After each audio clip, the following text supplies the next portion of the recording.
11-13 जमातें इस वक्त हुकूमत में हैं। एक बंदा जो है बाहर बैठा हुआ है जिसका नाम है इमरान खान। ये पॉलिटिकल विक्टिमाइजेशन करेंगे या किसी एक पॉलिटिकल पार्टी को या किसी एक पॉलिटिकल लीडर को अंडर प्रेशर ला के उसको बिठा देंगे, वो नहीं होगा। मुश्किलात तो अवाम के लिए। अवाम कब तक कुर्बानी देती रहे यार, मतलब बस हो गई अवाम की भी चीखें निकल गई अवाम की। कोई इतने नवा वखेड़ा पे होए ताकि उन्हें संभाल दे टाइम लग जाए तो फिर जनाब दूसरी तरफ फोकस करें।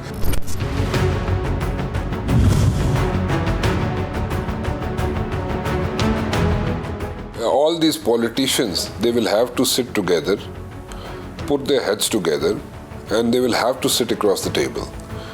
अगर ये नहीं बैठेंगे तो ये जो पॉलिटिकल सिस्टम है जिसमें आपने देख लिया 11-13 जमातें इस वक्त हुकूमत में हैं और उसके अलावा एक बंदा जो है बाहर बैठा हुआ है जिसका नाम है इमरान खान। अगर ये सारे नहीं बैठ सकते और सारी चीज़ों का हल नहीं निकाल सकते तो एक सिचुएशन बन जाएगी और जो इम्प्रेशन जाएगा ना अवाम में, वो इम्प्रेशन ये जाएगा कि पॉलिटिशियंस जो है वो फेल हो गए। तो पॉलिटिशियंस को फेल नहीं होना चाहिए और पॉलिटिशियंस को खुद रियलाइज़ करना चाहिए कि भाई अगर डेमोक्रेसी चलती रहे और चलती रहनी चाहिए तो these politicians will have to sit together. और उसके अंदर सिर्फ बैठना काफ़ी नहीं है, प्रॉपर TORs बनाएं, एजेंडा बनाएं और उसके बाद बैठ जाएं और उसके बाद बैठ के कहें जी कि हाँ ये चीज़ें हमने ये डिसाइड करके निकलना है यहाँ से। बेशक कमरे बंद कर दें, बिल्डिंग बंद कर दें और जो डिसीजंस लेने हैं ले के फिर बाहर निकलें बिल्डिंग से वंस फॉर ऑल। और वो निकलेंगे और वो करके उसको वाइंड अप करके चीज़ों को निकलेंगे तो जो भी इलेक्शंस होंगे तो वो इलेक्शंस जो हैं उसके बाद जो भी गवर्नमेंट आती है जिसकी भी आए वो सक्सेसफुली चल सकेगी। अगर ये नहीं बैठेंगे अब तो फिर ये कहें कि जनाब इलेक्शंस भी हो जाएंगे और उसके बाद अगली गवर्नमेंट भी स्मूथ सेलिंग उसको मिल जाएगी, दैट्स नॉट हैपनिंग। वो नहीं होगा क्योंकि उसके बाद होना ये है कि जैसे इमरान खान पिछली दफ़ा आए थे तो उन्होंने कहा जी कि 4 हलके खोल दें, ठीक है।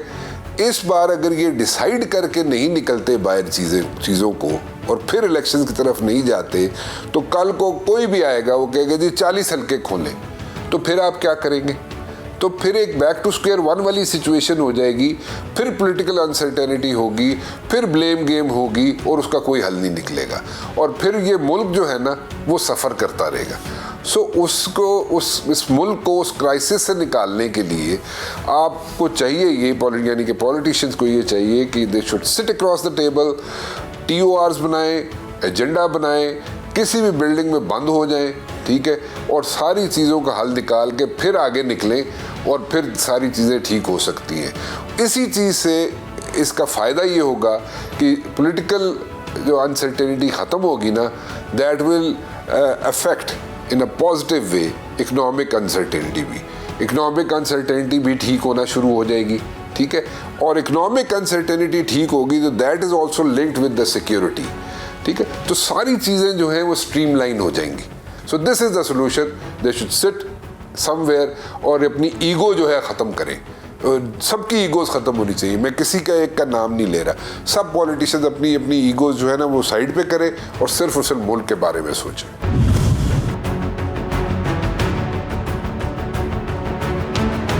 देखिए फॉर द टाइम भी शॉर्ट टर्म होता है, वो एक प्रेशर माउंट करके रखते हैं आप, ठीक है, और वो हमेशा होता है, ठीक है, कि आप प्रेशर माउंट करके रखते हैं एक पॉलिटिकल पार्टी पे। हमने पहले भी देखा, आज से 4-5 साल पहले भी देखा, इसी तरह हुआ और अभी भी उसी तरह होने जा रहा है और हो भी रहा है किसी हद तक। लेकिन ये पॉलिटिकल विक्टिमाइजेशन ख़त्म हो जाए ना और ये जो एक रखा हुआ ना, एक आई वुड से कि एक हथियार रखा हुआ है किसी ने भी कि जनाब ये पॉलिटिकल विक्टिमाइजेशन करेंगे या किसी एक पॉलिटिकल पार्टी को या किसी एक पॉलिटिकल लीडर को अंडर प्रेशर ला के उसको बिठा देंगे, वो नहीं होगा, it will not work.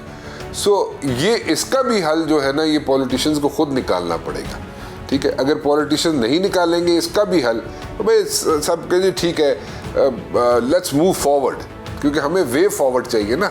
Way forward हमें मिलेगा तो उसमें सारी चीज़ें ठीक हो जाएंगी। और पॉलिटिशियन सबसे पहले खुद अपने आप को मेंटली प्रिपेयर करें इस चीज़ के लिए कि we have to move on, ठीक है। पीछे जो हो गया उसको छोड़ें, उसको ख़त्म करें उन चीज़ों को और आगे चलें। क्योंकि अभी अगर आपके लिए एक सिचुएशन बन गई, ठीक है, तो फिर उसको अनडू करने के लिए आपको 2 साल और लग जाएंगे, 3 साल और लग जाएंगे। सो फिर जो भी हुकूमत आएगी वो भी अनसर्टेनिटी के अंदर ही जिंदा रहेगी, उसी में ही काम करेगी, उसी इन्वायरमेंट में काम करेगी, उसका फ़ायदा कोई नहीं है। तो फिर ये सारी जो एक्सरसाइज है इलेक्शन वाली, फिर इसका क्या फ़ायदा होगा? इसका भी कोई फ़ायदा नहीं होगा। आप इतना पैसा लगाएंगे इलेक्शंस पे, पैसा लगेगा ना जी। इस वक्त तो हालात ये हैं कि आपके पास जनाब किसी बंदे ने अगर मुल्क से बाहर जाना है बिजनेस पर्पस के लिए भी, तो उसने भी जनाब $3000 $4000 लेने हो उसने, तो उसको 8-8 दिन लग जाते हैं बिजनेस पर्पस के लिए। फिरने नहीं जा रहा, सैर करने नहीं जा रहा, लेकिन उसको भी इतना टाइम लग जाता है 7-8 दिन उसको पैसे डॉलर इकट्ठे करने में। एलसियाँ खुल नहीं रही हैं। आप जाके पोर्ट में देखें क्या हालात हैं, ठीक है, पोर्ट के अंदर उधर वहाँ पे एक गदर मचा हुआ है, ठीक है। सो हर तरफ एक सिचुएशन है। सो इस सिचुएशन से उसी वक्त आप निकल सकते हैं जब ये चक्कर आप ख़त्म करें कि जी मैं इसको प्रेशराइज करके रखूँगा तो ये कर देगा, ये वो कर देगा। No, it's not going to work any more. ये पुराने टैक्टिक्स हो गए हैं, पुराने तरीक़ाकार हो गए। इसको नया ज़रा थोड़ा सा out of the box thinking करनी पड़ेगी और फिर जाके कोई हल निकलेंगे इसके।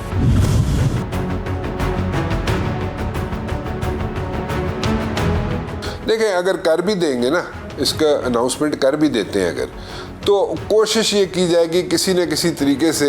अब I am not a law expert, but then again कोशिश ये की जाएगी कि जी हमने ऐलान कर दिया, हम सुरखरू हो गए कि 20 तारीख से पहले या इस महीने के ख़त्म होने से पहले हमने ये ऐलान करना था, हमने कर दिया। इसका एक ये जो फ़ायदा होगा पीटीआई को, जो मुझे नज़र आता है, वो ये होगा कि यहाँ पे जनाब मियाँ मोहम्मद नवाज शरीफ वापस आने की तैयारी कर रहे हैं कि वो वापस आ रहे हैं, वापस आएंगे। उनके लिए एक सिचुएशन बनी होगी, उनको एक स्मूथ सेलिंग ना मिले, वो आए तो आके जनाब पॉलिटिकल एक्टिविटीज़ में एकदम जो इमरान खान को फोकस करके, ज़ीरो इन करके, टारगेट करके उनको हिट ना करना शुरू कर दे। कोई इत्थे नवा वखेड़ा पिया होए ताकि उन्होंने संभाल दे, टाइम लग जाए तो फिर जनाब दूसरी तरफ फोकस करें। So it's a deception I would say, but then again वो डिसेप्शन जो है it can work either veg.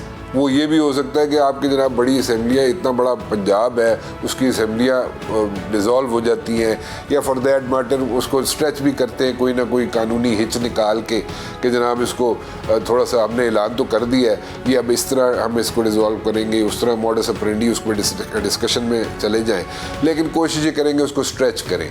लेकिन इंतखाबात की तरफ आपको जाना पड़ेगा। लेकिन सवाल ये पैदा होता है कि अगर ये बैठेंगे नहीं सारे पॉलिटिशियंस, अगर बैठ के हल नहीं निकालेंगे, जैसे मैं कह रहा हूँ बार बार कि TORs बना के, एजेंडा बना के एक टेबल पे बैठे सारे और उसके बाद हल निकाले ताकि कल को कोई क्वेश्चन मार्क्स ना हो किसी जो इलेक्शन होने जा रहे हैं। तो अगर ये उस तरह नहीं करेंगे तो फिर जो मर्जी करते रहे, फिर भी बैक टू स्क्वायर वन वाली सिचुएशन होगी, ब्लेम गेम चलती रहेगी और इधर ऐसी अनसर्टेनिटी रहेगी। उसका फ़ायदा नहीं है, मुल्क को फ़ायदा नहीं है, आवाम को फ़ायदा नहीं है, रिलीफ नहीं मिलेगी।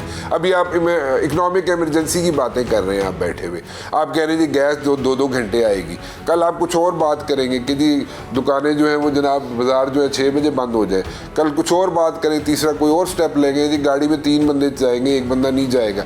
सो मतलब कि you can come up with anything. So slowly gradually अगर आप जाएंगे इकनॉमिक एमरजेंसी की तरफ भी, जिसको मैं इकनॉमिक एमरजेंसी समझता हूँ कि अगर आप एक गाड़ी में 3 बंदे जाएंगे या उससे कम नहीं जाएंगे तो उसको ट्रैफिक पुलिस वाले रोक लेंगे। सो एक सिचुएशन है ना, अब मुश्किलात तो अवाम के लिए, और एक टिपिकल सेंटेंस चल रहा होता है जी अवाम को कुर्बानी देनी पड़ेगी। अवाम तो कुर्बानी दे दे के थक गई है ना। जिन लोगों ने डिसीजन लेने होते हैं, जिन लोगों ने डिसीजन लेके और आगे काम करना होता है, वो कुर्बानी ना दें तो अवाम ही कुर्बानी देती रही। अवाम कब तक कुर्बानी देती रहेगी? ठीक है ना, तो वो भी तंग आ चुके हैं, अवाम भी तंग आ चुके हैं। उन्हें एक होप नज़र आती है, थोड़े दिनों बाद वो होप जो फिजल आउट कर जाती है। तो अवाम कब तक कुर्बानी देती रहे यार, मतलब बस हो गई है, अवाम की भी चीखें निकल गई है अवाम की। सो इधर बिजली के बिल, इधर गैस के बिल, यूटिलिटीज़ के बिल देना अवाम के लिए अजाब बना हुआ है। वो कौन देगा, कैसे देंगे? वो किसी ने सोचा आज तक नहीं। इधर हर मतलब एक गवर्नमेंट उठती है प्रोविंस की, वो कहते हैं जी मेरे पास तनख्वाह देने के लिए पैसे नहीं है। दूसरी तरफ एक और उठता है जनाब, वो कहता है जी मेरे पास तो फ़लाँ चीज़ों के लिए पैसे नहीं है। सो आप इस तरह जो जब बातें करनी शुरू कर देते हैं तो उसका एंड रिज़ल्ट क्या निकलता है? मतलब उसका एंड रिज़ल्ट ये है ना कि अवाम कहती है यार की हो गया इतने सिचुएशन बन गई है, तो बड़ी प्रॉब्लम्स खड़ी हो गई हैं। सो अवाम तो कुर्बानी देती आई है और देती रहेगी भी, लेकिन the point is that people who are sitting in the corridors of power वो डिसीजन मेकिंग करते हैं ना।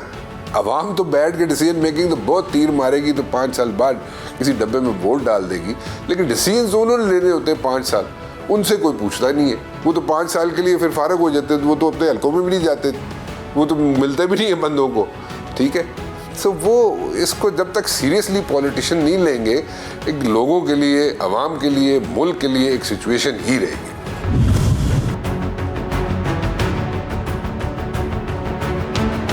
देखिए, टेक्नोक्रेटिक सेटअप जो है इसकी बड़ी दफ़ा बातें हो चुकी हैं, बहुत बातें की जा चुकी हैं कि ये टेक्नोक्रेटिक सेटअप नहीं होना चाहिए।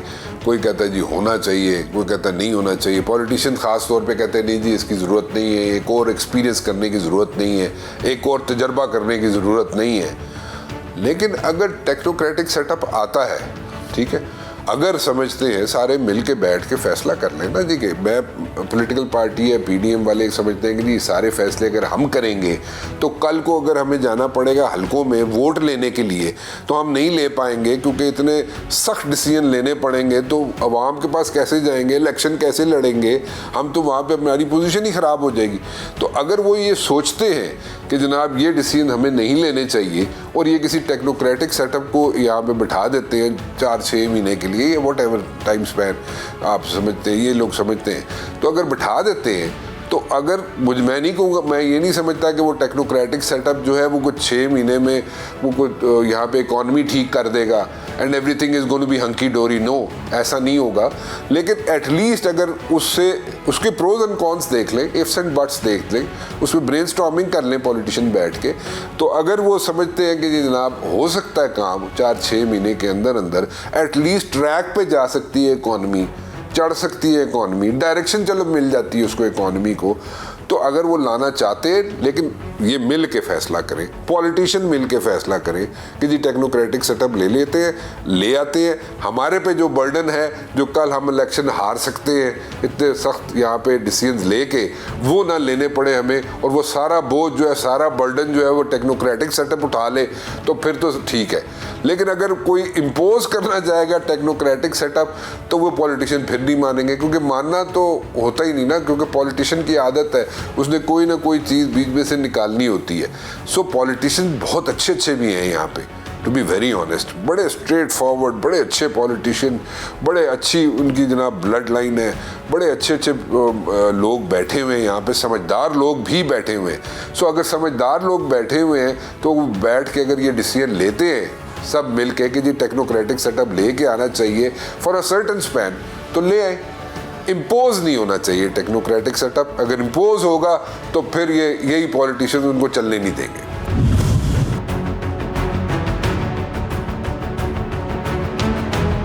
देखिए, बड़ा इंटरेस्टिंग सिनेरियो है और थोड़ा सा डेंजरस भी है कि मैं वही बात करूँगा कि अगर पॉलिटिशियंस फेल हो गए, अगर पॉलिटिशियंस ने डिलीवर ना किया और उनके पास वे फॉरवर्ड ना हुआ, ठीक है, तो वो फिर जो एक होप पिन करके अवाम बैठी हुई है ना, किसी के साथ भी, मैं किसी का नाम नहीं ले रहा, किसी के साथ भी होप पिन करके बैठी हुई ना किसी लीडर के साथ, वो जब डिमिनिश हो जाएगी ना, ख़त्म हो जाएगी ना, तो उस सिचुएशन को समझने की कोशिश करें कि वो अवाम जो है वो सोचेगी कि जनाब ये पॉलिटिशियंस तो है, ये कुछ भी नहीं कर सकते, इन्होंने हमें इस क्राइसिस से निकाला ही नहीं है, ठीक है, ये बातें ही करते रहे हैं सिर्फ।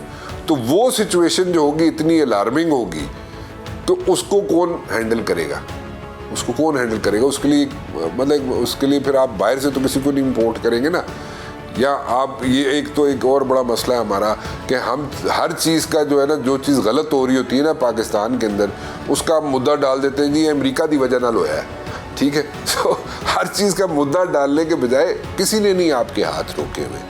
देखें, अगर चाइना जो है ना, चाइना आपको नहीं रोकता कि आप अमेरिका के साथ अपने हालात ठीक ना करें, अमेरिका आपको नहीं रोकता कि आप चाइना के साथ अपने हालात ठीक ना करें या उसके साथ अच्छे ताल्लुकात ना रखें, कोई नहीं रोकता आपको। आपने खुद अपने आप को, अपना हाउस जो इन ऑर्डर करना है। सो अपना हाउस इन ऑर्डर अगर आप नहीं करेंगे, ब्लेम करते रहे आप अमेरिका पे या चाइना पे या किसी और मुल्क पे, वो नहीं चलता। अब आवाम थोड़ा सा उनके अंदर शऊर आ गया है, वो समझ गए हैं कि नहीं यार इस तरह नहीं है।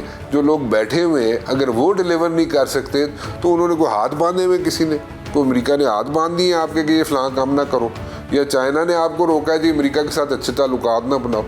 सो ऐसा नहीं है, आपको खुद अपना हाउस जो है इन ऑर्डर करना पड़ेगा, अपना घर सीधा करें आप, ठीक है, और उसके लिए किसी ने आपको नहीं रोका। ये सब गलत है कि जी फलान बंदों ने रोका। आप अपनी पॉलिसीज़ जो है खुद बनाते हैं और पॉलिसी बना के इम्प्लीमेंट करें उसको। और अच्छी पॉलिसीज़ इम्प्लीमेंट उस वक्त हो सकती है जब इकोनॉमिकली आप स्ट्रॉन्ग होंगे। एक चाइनीज़ प्रेसिडेंट ने, हमारा एक बड़ा हाई पावर डेलीगेशन गया हुआ था, हमारा उधर चाइना में रिसेंटली। तो चाइनीज़ प्रेसिडेंट ने उन्हें एडवाइस की, उसने कहा कि economy first, quote in quote, economy first and issues later. खैर उसने जो रेफ़र किया उसने इश्यूज तो बाहर की बात की, यानी कि विद इन पाकिस्तान जो इश्यूज है उसकी बात नहीं की चाइनीज़ प्रेसिडेंट ने, उसने बात की जो हमारे नेबरिंग कंट्रीज़ के साथ जो इश्यूज है उसकी बात की उसने। सो इकोनॉमिकली अगर आप स्ट्रॉन्ग होंगे ना, हम लोग स्ट्रॉन्ग होंगे ना, तो सारी दुनिया हमें सुनेगी भी, हमारा मुद्दा जो होगा या हमारी प्रॉब्लम्स जो होंगी उसको एड्रेस भी करने की कोशिश करेगी। और अगर उनके भी स्टेक होंगे हमारे मुल्क में तो वो जनाब उसको भी सीरियसली लेंगे, क्योंकि उनके भी फाइनेंशियल स्टेक्स होंगे यहाँ पे। अगर उनके मल्टीनेशनल्स यहाँ पे बैठे होंगे ना तो वो भी हर्ट होंगे। तो इसलिए हमें इकोनॉमिकली अपने आप को वायबल बनाना है, इकोनॉमिकली अपने आप को स्ट्रॉन्ग बनाना है, ताकि सारी दुनिया हमें सीरियसली ले भी। और ये नहीं हो सकता कि आप जो ना, if you are dependent on somebody, ठीक है, और आप कहें जी कि इंडिपेंडेंट पॉलिसीज़ बन जाएंगी। बना सकते हैं आप इंडिपेंडेंट पॉलिसीज़, बट वो लॉन्ग लास्टिंग शायद ना हो।